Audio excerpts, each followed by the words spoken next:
Pareil pour le décollage? Pareil. Midi 14h, Radio Brunet, Mesdames, Messieurs, nous allons acquérir dans quelques instants le français de l'étranger. Bonjour Valérie. Bonjour tout le monde. Alors Valérie, toi tu gères une maison d'hôtes en Tunisie.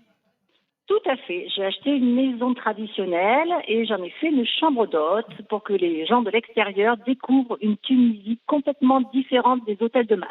Je me souviens très bien et tu étais venue déjà dans l'émission, tu étais notre française de l'étranger il y a quelques années. Je me souviens très bien de toi, très très bien. Ok, c'est gentil. Bon, alors déjà, est-ce que ça se passe bien? Est-ce que ton projet a mûri, maturé? Est-ce que ça prospère? Est-ce que tu es heureuse de ta maison d'hôtes?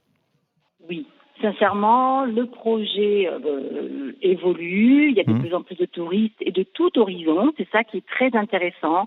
Maintenant, on a des Chinois, on a des Canadiens, on a des Australiens qui viennent, et vraiment, c'est un projet qui a bien évolué et qui, effectivement, en fait, va faire découvrir une Tunisie différente. Oui, alors d'abord, où est-ce que tu es? Raconte-nous, là, fais un petit peu ta pub. Tu as 30 secondes de pub gratuite, Valérie. Bon. Alors, moi, je suis à Nabeul, qui est à côté de Hammamet.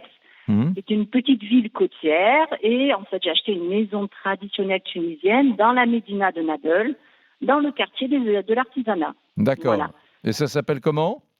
Ça s'appelle Dar Erbat. Dar Erbat, ça veut dire maison Erbat, c'est le nom de mon quartier. D'accord.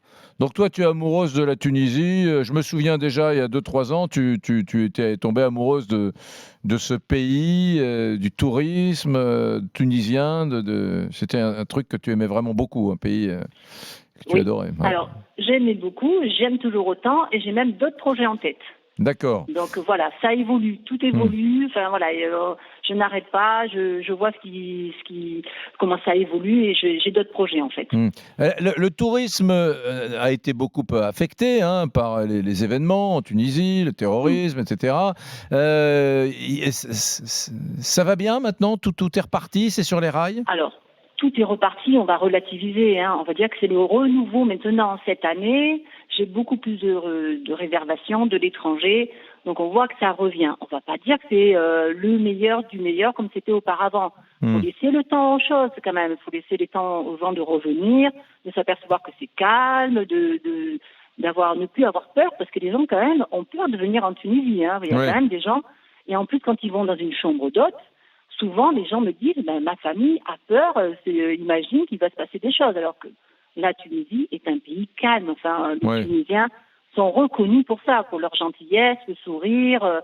C'est pas un peuple qui va, qui monte au créneau et ils ont un respect par rapport aux touristes. Ils ont toujours connu ça en fait, les touristes. Oui. Et donc, ils en ont besoin. C'est vraiment un pays qui a un vrai savoir-faire en matière de tourisme. Et c'est vraiment dans le PIB de la Tunisie, c'est pas rien le tourisme. Oui, ça fait vivre beaucoup de gens. Ouais. Ça fait vivre vraiment beaucoup de gens. Donc c'est vrai que effectivement, la Tunisie a besoin de ses touristes. Qu'est-ce qui te manque le plus de la France alors, ma chère Valérie? Ça n'a pas changé. Alors, il me manque le plus, alors c'est le fromage, bien sûr, même si commence à en trouver, le vin de qualité. Ici, on a beaucoup de vin, mais en fait, il n'est pas assez régulier. En France, on a des vins avec des caves, tout ça. Donc voilà ce qui me manque essentiellement. Et les rillettes. Et les rillettes. De quoi est-ce qu'on parle dans l'actu en ce moment, de l'actu tunisienne? Alors, dans l'actu tunisienne, il y a une circulaire qui a été signée la semaine dernière par le Premier ministre tunisien, qui est l'interdiction de la burqa dans les administrations tunisiennes. Ah oui. Ça a fait parler les gens. Enfin, ils disent, enfin, on l'a signé. Donc voilà, il y a vraiment, on sent que les Tunisiens disent, enfin, on va de l'avant et on interdit dans l'administration tunisienne. Ils regrettent juste une chose, que ce ne soit pas interdit sur tous les lieux publics. Sauf que là, c'est plus compliqué parce qu'il faut voter une loi au Parlement et là, ça devient un peu plus compliqué. Bien. Mais c'est un début. Et aussi, il y a un deuxième point, c'est qu'on va avoir les élections au mois de novembre. Donc, législatives et présidentielles.